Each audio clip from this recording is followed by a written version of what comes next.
Hello, my name is Tari Papivarnavas. I'm a specialist physician currently doing my training in infectious diseases at Groote Hospital, University of Cape Town. In this segment, I will illustrate how to prepare your trolley, how to don the equipment, how to do the procedure of swabbing the patient, the doffing of equipment, the cleaning of your equipment, the paperwork, and then also frequently asked questions.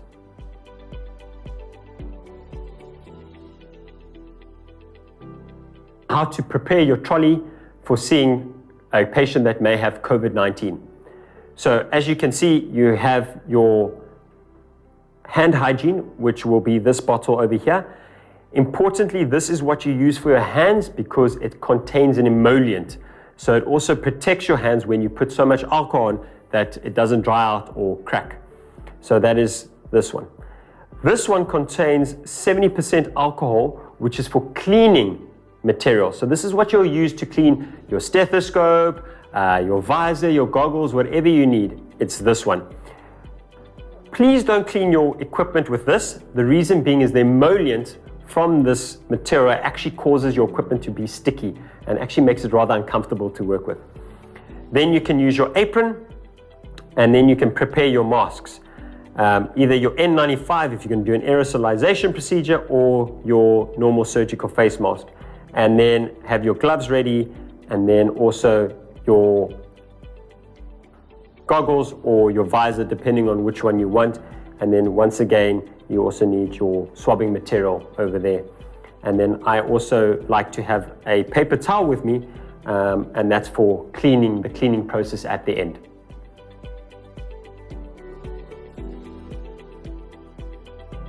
I will now go on to the donning process. We've come up with an acronym that helps one to remember. It goes HAM, GG, and Candice and Alucci have kindly made this poster for us, which will help people to visually be able to see the acronym as well as to try and follow it. So HAM, GG, hand hygiene, apron, mask, goggles or visor, and then your gloves. I will now demonstrate how to do hand hygiene. So put 2 to 3 mils on your hands, and then you can start with your fingertips, rubbing them on your palm of your hands, both sides, doing the interdigital web spaces, both sides. I like to interlock my fingers and then rub them together, do your hands, and then also rub onto your thumb. And I like to go all the way up to my elbows. This usually takes around 20 seconds to allow it to evaporate. It's important that you lather in the alcohol, and this allows the alcohol to work to kill any pathogens that might be on your hands. So that is hand hygiene. The next part is the apron.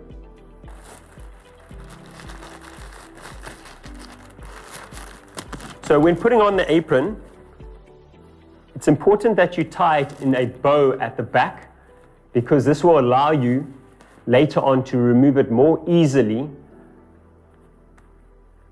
than if it is very tight. So hand hygiene, apron, then mask. So because I'm going to teach you how to swab a patient, I'm going to be wearing an N95 for this procedure. So here's your N95. What you need to do is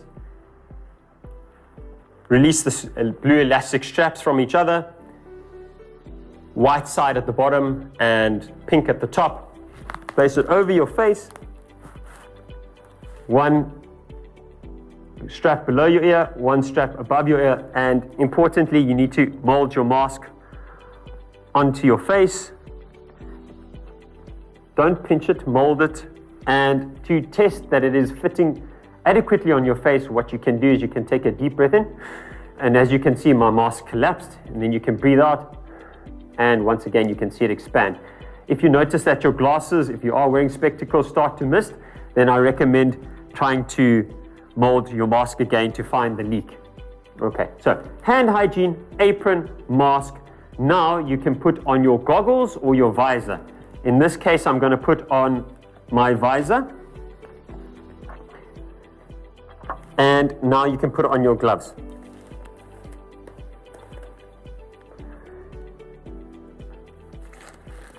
A single glove is more than adequate.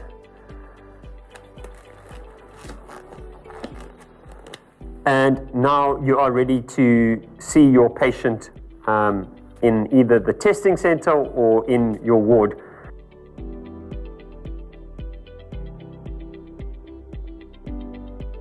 What I do recommend is taking a trolley into the room with you, which has all your equipment on.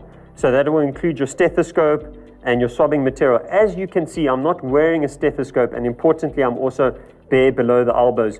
You don't want to contaminate any other equipment that might be on you.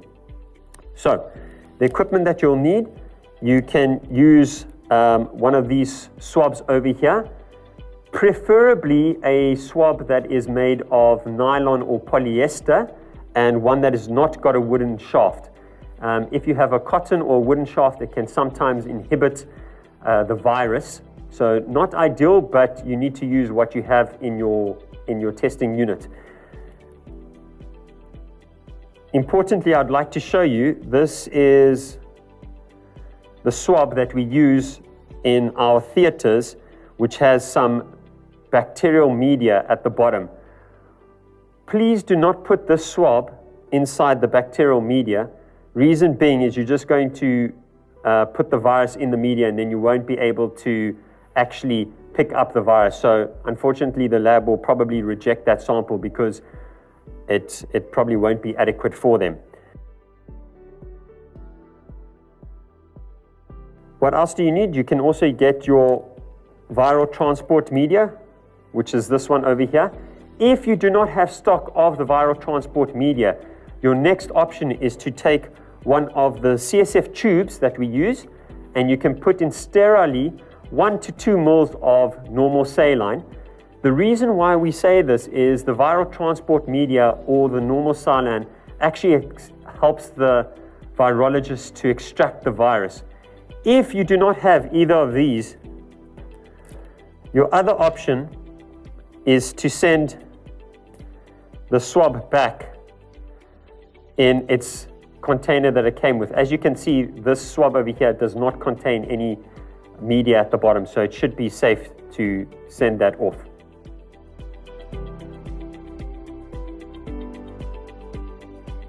I will now demonstrate how to do the procedure of swabbing the patient. It is important that you explain to the patient what you are going to be doing to them, and that it can be a little bit uncomfortable. It is important that you position the patient in the correct manner. So I recommend that you ask the patient to sit down and extend their neck a little bit backwards. With regards to doing the procedure, you need to basically take a nasopharyngeal swab, and you need to decide on the distance to go in. So to measure the distance, one would need to measure essentially from the nostrils to the tragus of the ear. In some people, you may only go this deep, whereas in other people, you may go quite deep in. And that obviously depends on the structure of the patient. So with regards to doing the swab, I will demonstrate it on both models. Essentially, you take the swab, go through the nostril, onto the superior aspect of the hard palate, all the way to the nasopharyngeal area over there. Once you are finished, you come out, and with the same swab, you go into the opposite nostril. So I will now demonstrate how to do it on the mannequin. So essentially, you go in and all the way to the back, and then rotate it 2-3 times, 2 or 3 seconds, come out, and then go in on the opposite nostril 2-3 times. It's important not to go in this direction. You do not want to go towards the patient's brain. You actually want to go at a perpendicular angle to the patient's face, or parallel, as we would say, to the hard palate. We may be changing the way we're doing things, so please watch this space. We may be saying that even a mid-turbinate swab is sufficient, which would mean you would only need to go about this deep, so it may be more comfortable for the patient. I recommend for now doing the nasopharyngeal, which is what I showed in the first place, and then watching what the NICD advises us with regards to doing mid-turbinate or other.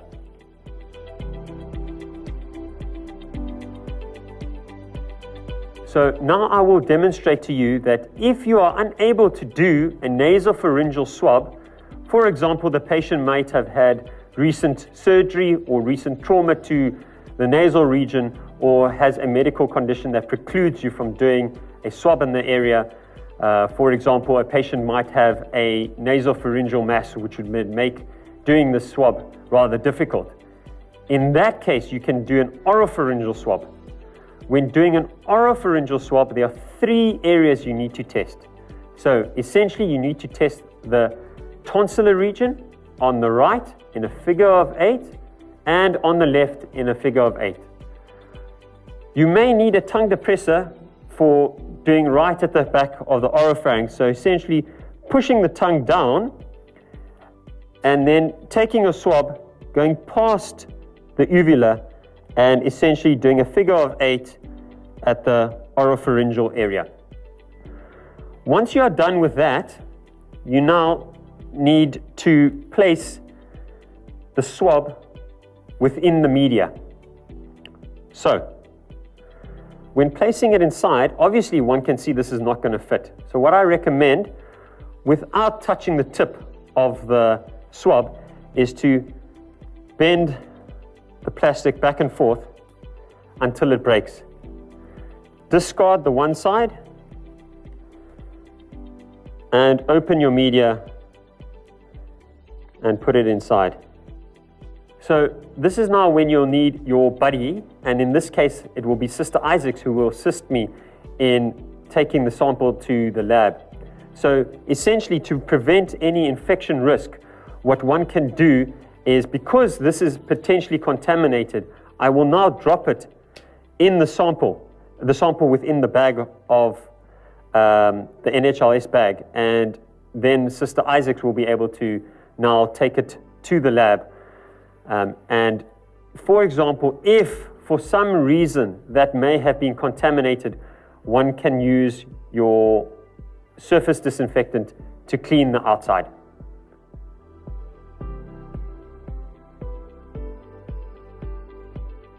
Okay, I will now go through the doffing procedure.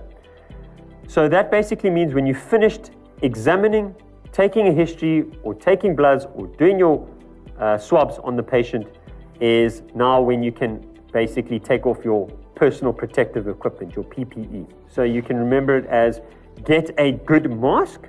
The other option is to remember it as gag me. Okay, so let's start with the G. The G is your gloves. Why? Because that is potentially the most contaminated part of your body.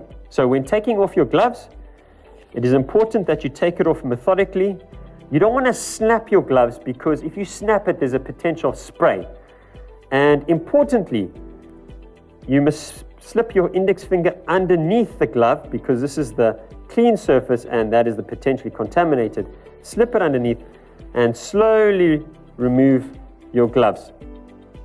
Once you have discarded it in the bin, it is important that you go on to hand hygiene. Hand hygiene must be done in between every single step of the doffing process.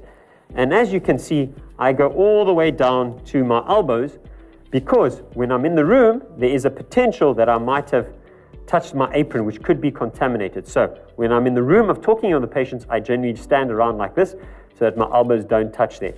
But don't worry, if your elbows or your forearms touch your blue apron, it's not a problem. You're just going to go and do your hand hygiene. Okay, so that was removing the gloves. We are now going to remove our apron. As you can see, it's rather difficult to remove an apron with this big visor on you. So now there's a slight subtle change. In that case, we are now going to remove the visor itself. So please don't touch it from the front, because that could be the potentially contaminated area. So what we recommend is taking it off from the back, away from you, and putting it at the bottom of your trolley. The top of your trolley is the clean area, and the bottom is your dirty area, just to help you remember. Okay, but I'm now going to demonstrate what would have happened if you were wearing goggles. So in that case, we did our gloves first. We're now going to take off our apron.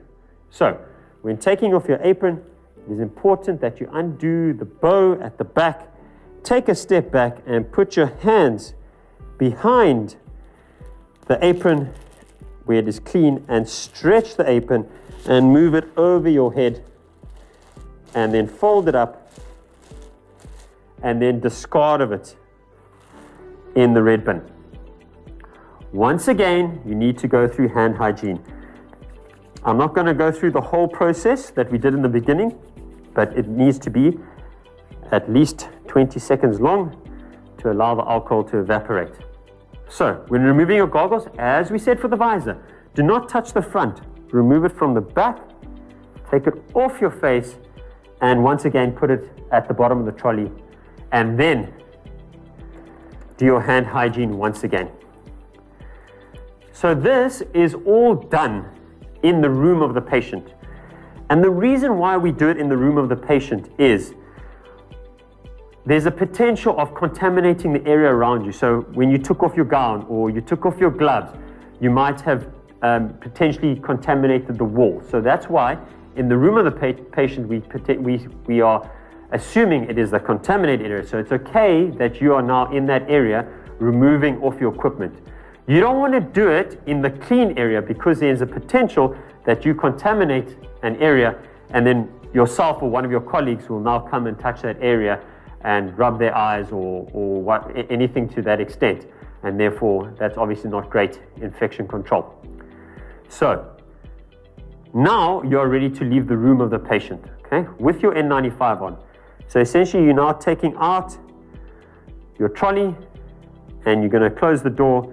If you are going to be in one of the COVID wards or one of the PUI wards, person under investigation wards, then I recommend just leaving your N95 for the duration of your shift. If you now, for example, need to go to the bathroom or you need to get something to eat and you've only worn your N95 for an hour, then what you can do is, as we've explained before, taking off your N95 and putting your N95 into a paper towel and covering the paper towel. And now you can put your paper towel with your N95 into a brown paper bag and you can use it again. It's important, once again, to perform good hand hygiene.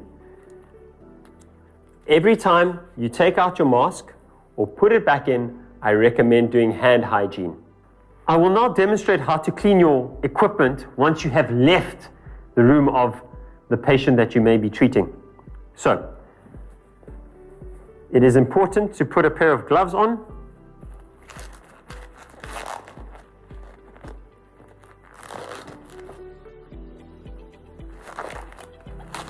And as I explained earlier, this is your clean area and this is your potentially contaminated area. So it's important that you wear a pair of gloves.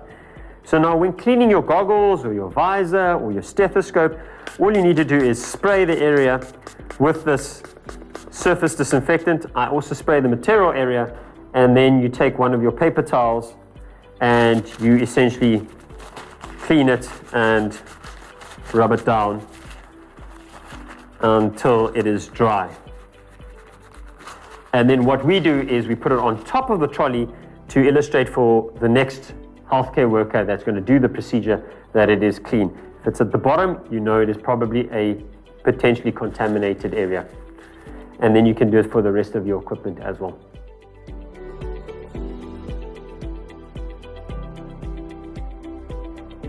A common question I get asked is, what do I wear when I come to work? So essentially I come in my normal clothing, and then when I'm in either the PUI, person under investigation unit, or in the COVID-19 area, I will then change into surgical scrubs.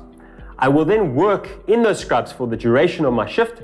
But for example, if I need to get something to eat or I need to leave the unit, then I will change out of those scrubs into either new clean scrubs or into my normal clothes and carry on.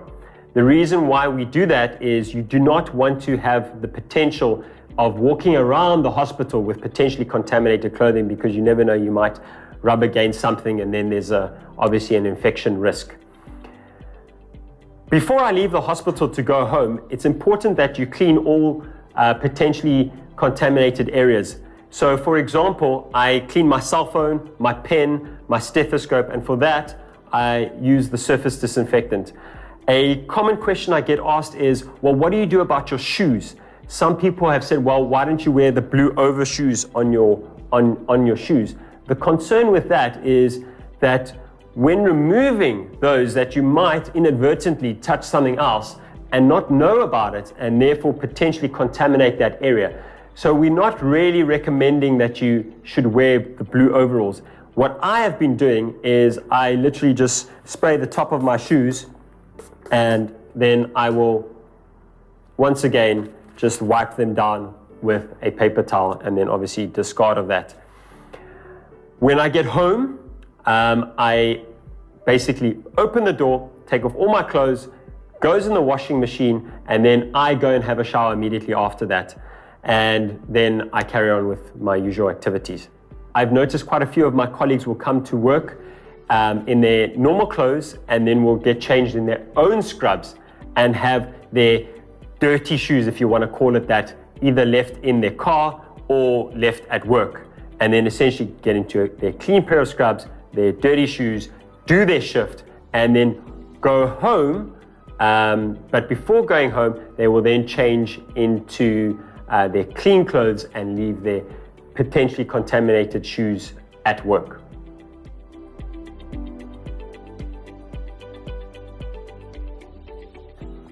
When filling in the paperwork for these patients, it's important that you have your laboratory form, and on this form you can write SARS-CoV-2 or even COVID-19 PCR, and the lab will do it for you, including the contact tracing list. In saying that, the NICD has come with another way of doing it online, where you can just click and do it even on your iPad or on your cell phone, and that obviously is great in the sense of there's less paperwork and obviously less area for contamination because there's less touching of paperwork. So in summary, we have been through the procedure of preparing your trolley, the donning, the procedure of swabbing the patient, the doffing, the cleaning of your equipment, the filling of the paperwork, and then also the frequently asked questions. Thank you and stay safe.